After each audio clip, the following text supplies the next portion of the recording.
La sortie ces jours-ci de Snow Therapy, un film qui s'ouvre par une impressionnante avalanche, nous a donné envie d'un sujet de saison dans Bleu Up consacré à la neige au cinéma. Car de la neige, il en tombe beaucoup dans les films, par exemple en ouverture d'In the Cut de Jane Campion, ou en clôture de La Sirène du Mississippi de Truffaut, en ouverture d'Abattoir 5 de George Roy Hill, ou en clôture d'Under the Skin de Jonathan Glazer, en ouverture de Morse de Thomas Alfredson, ou en clôture des Gens de Dublin de John Huston, de quoi bien évidemment faire un petit point sur la question. Alors commençons par les films réalisés très au nord, dans lesquels la neige est de fait très présente, comme en Islande, dans le Neualbinoï de Dagur Kari. Sinon à l'est aussi, il neige beaucoup, notamment dans les plaines de Sibérie, dans le Dersu-Uzala d'Akira Kurosawa, et à l'ouest aussi, la neige est très présente, par exemple à Fargo, Dakota du Nord, dans le film des frères Cohen. Enfin, encore plus au nord, il y a le Canada et les personnages du Careful de Guy Maddin, que la neige rend plutôt entreprenant. I love you. Mais quoi d'autre?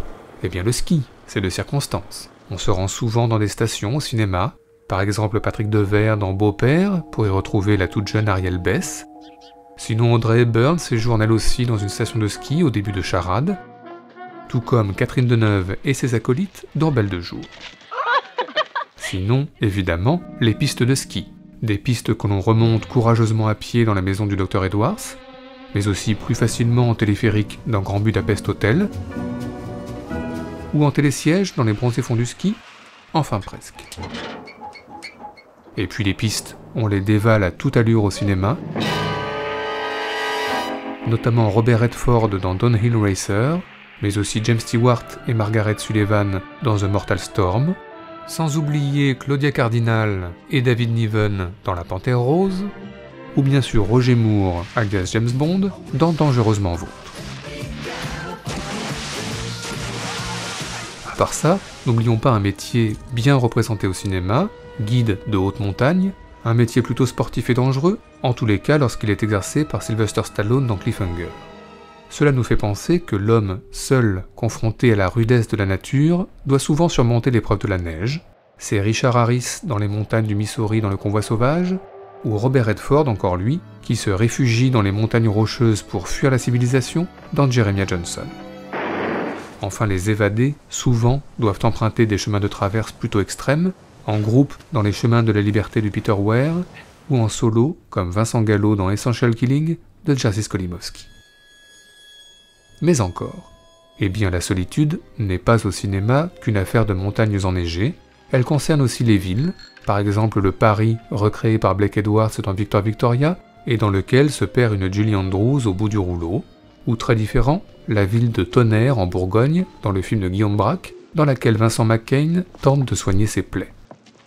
Enfin, ce n'est évidemment pas un hasard si à la fin de Quelques jours avec moi de Claude Sauté, Daniel Auteuil soigne sa solitude dans une clinique enneigée, et ce n'est pas un hasard non plus si John Travolta dans Blowout écoute en boucle la voix de Nancy Allen sous la neige, car le deuil, toujours au cinéma, est lié à la neige, comme nous le montre Jacques Demy dans Peau d'âne. La reine est morte. À part ça, pour rester dans le registre de la solitude, de nombreux huis clos au cinéma sont justifiés par une neige abondante. C'est la base scientifique en Antarctique de The Thing, bientôt cernée par la tempête.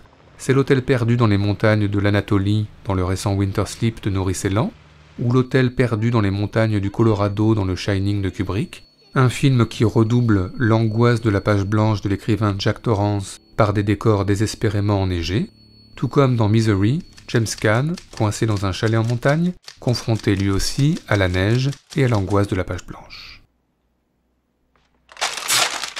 Mais encore, eh bien si la neige signifie l'enfermement spatial, elle signifie également l'enfermement temporel.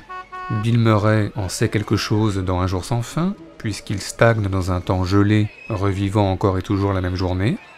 Dans le même ordre d'idées, dans Le Grand Saut des frères Cohen, le temps se fige sous la neige afin de sauver Tim Robbins. Enfin, la neige accompagne presque tous les films à la temporalité contrariée, L'Armée des 12 singes et ses voyages temporels, Inception et son temps étiré à l'extrême, L'Homme sans âge et son temps inversé, en tous les cas pour Tim Roth, ou encore Eternal Sunshine et ses personnages perdus entre souvenirs et réalité. La neige a donc souvent quelques vertus fantastiques. Déjà, elle accompagne certaines visions apocalyptiques, à court terme dans le jour d'après, où New York est balayée par une gigantesque tempête, mais aussi, à plus long terme, l'avenir de l'humanité se fera dans le froid, si l'on en croit Robert Altman dans Quintet, ou plus récemment Bong Joon-ho dans Snowpiercer et son apocalypse glaciaire. Enfin, pour rester dans le registre fantastique, la neige accomplit des miracles, au figuré dans Nuit blanche de Visconti, où Mastroianni et Maria Schell s'émerveillent de voir tomber des flocons sur Venise, ou des miracles au propre, comme dans La vie est belle, où James Stewart est sauvé du suicide par un ange qui n'a visiblement pas peur du froid. Sinon, on rencontre aussi des créatures plus malveillantes dans la neige, une femme des neiges glaçantes dans le Kwaidan de Kobayashi, que reprend Kurosawa dans Rêve, et puis des vampires pas très sympathiques dans 30 jours de nuit, des gremlins plus drôles dans le film de Joe Dante, sans oublier des zombies nazis dans Dead Snow, et même des requins, et oui des requins, dans l'impayable Avalanche Sharks.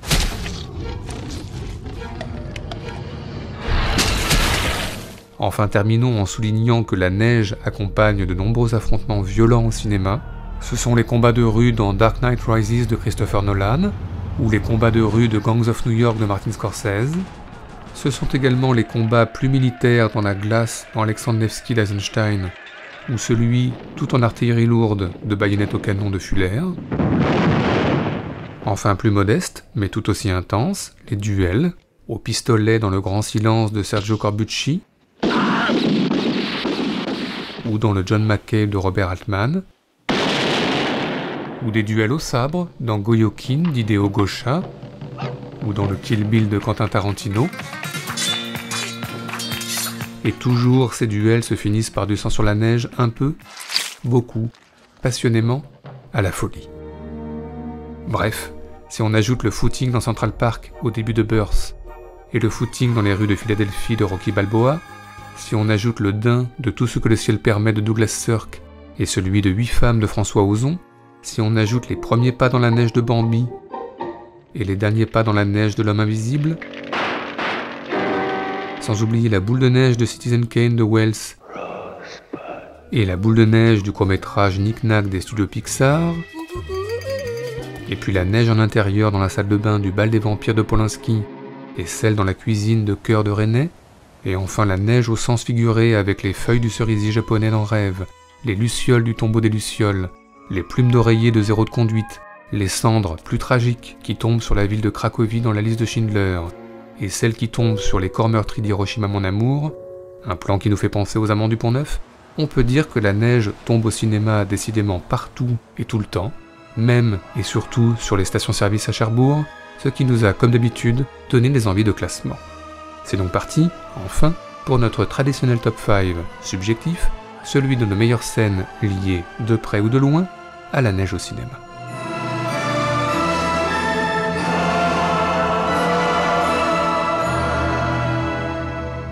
Notre numéro 5, commençons par Lars von Trier, puisque la neige tombe beaucoup dans ses films et toujours en musique. Sur un pastiche de Vertigo dans Europa, sur du Handel dans Antichrist, ou très différent sur du Rammstein au début de Nymphomaniac.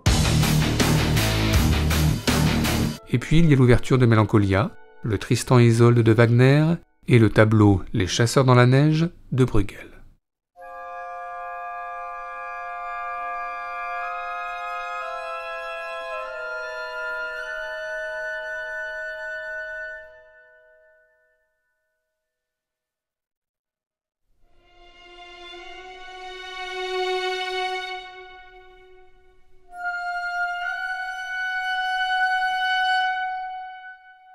Notre numéro 4, certaines comédies musicales se déroulent sous la neige, par exemple Les 7 femmes de Barberousse de Stanley Donen et ses impayables bûcherons. I'm a lonesome polecat. Mais il y a aussi 4 célèbres garçons dans la neige, dans le Help de Richard Lester.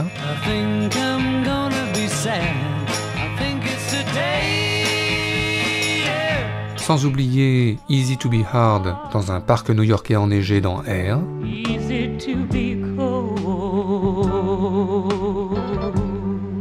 Et puis il y a Visage de Tsai Ming Liang. un thème célèbre chanté sous la neige par Laetitia Casta, et surtout la marche très chorégraphique de Jean-Pierre Léaud au milieu des arbres, des miroirs et de la neige.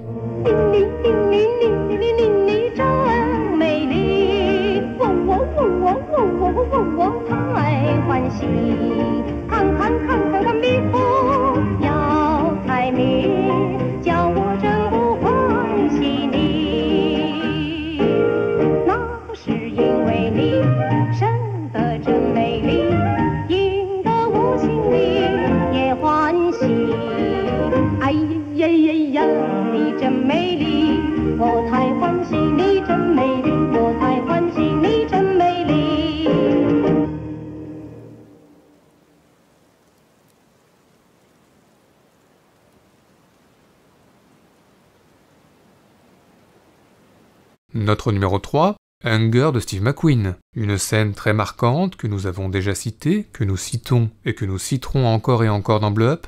Après l'explosion de violence dans une prison d'Irlande du Nord, une cigarette, du silence et de la neige.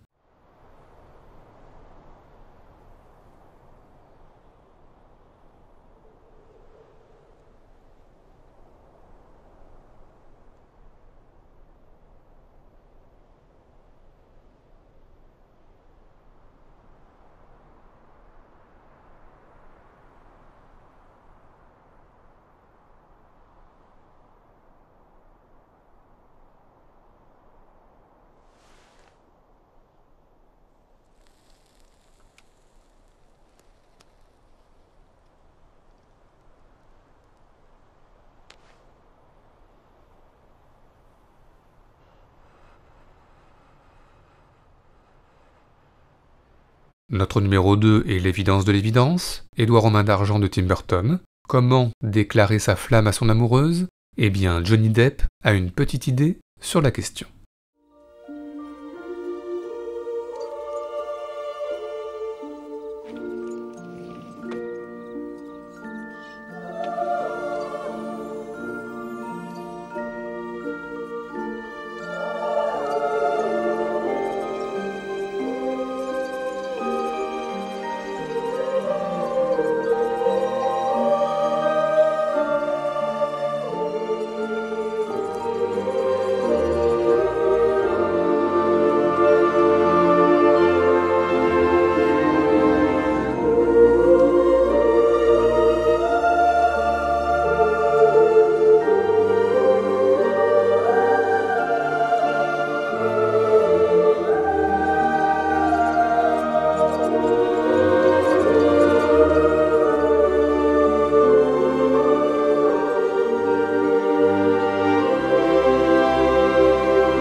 Enfin notre numéro 1, attention spoiler, vous êtes prévenus, car sur une thématique comme la neige, comment ne pas finir par la dernière scène de Y aura-t-il de la neige à Noël?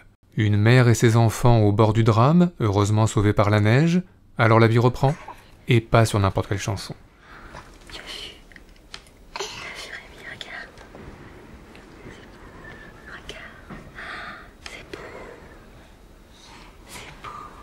Tombe la neige, tu ne viendras pas ce soir. Tombe la neige, et mon cœur s'habille de noir. Ce soyeux cortège, tout en larmes blanches, l'oiseau sur la branche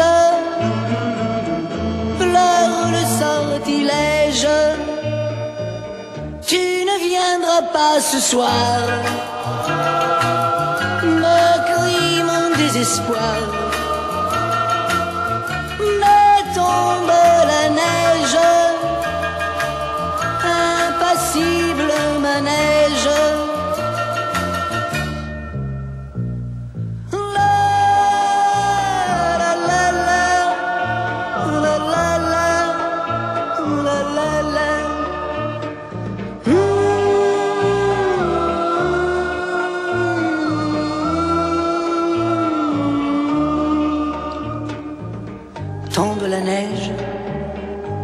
tu ne viendras pas ce soir.